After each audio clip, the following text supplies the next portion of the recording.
this is the thing. And the Lord asked the question, why are you fearing?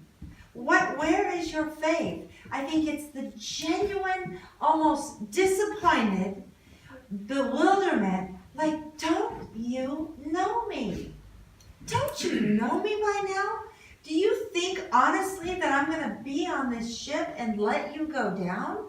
And I think it was that kind of bewilderment and that kind of more surprise than it was a rebuke. And I love that actually he took care of business first and then he dealt with them. He didn't wake up. Now the word storm in Greek is literally seismos, which means shaking. Shaking. And in our lives, we go through shakings. You can call it storm, shaking, whatever. It's where the word seismic activity comes from.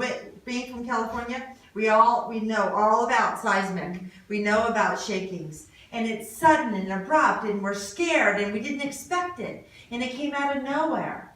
And that's what our storms are. But the thing is, and who said that? Jesus, did you say that? Who said that? Jesus is on the boat. And why do we fear? For Tom and I, we've been in ministry for 41 years, as long as we've been married. Tom was actually in ministry, I think 5 or 6 years before that.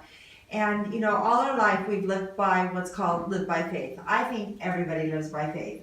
We say, well, God's our boss. I think he's more faithful than, if I worked at Starbucks, he could fire me tomorrow. Probably would fire me tomorrow. I'd make a mess of it. So, living by faith, there's times where we're like, okay, we don't know where our next paycheck's coming from.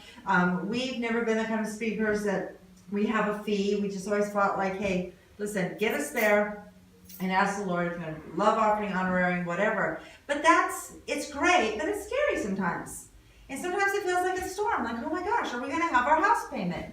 And that's a genuine, fear and storm. And one day we were kind of, our kids have been raised under that. We have 2 children, we have 6 grandchildren, and our kids were raised in the ministry and raised watching us, trust and believe God. And it wasn't very long ago, we had a moment, we thought, oh man, we're going to make our house payment this month. And our daughter, Amy, said, seriously, guys, you've lived this way your whole life. Has God ever not come through for you? I was like, oh, well, it was embarrassing. It's like, and I think it's that. The Lord looks at us, don't you know me?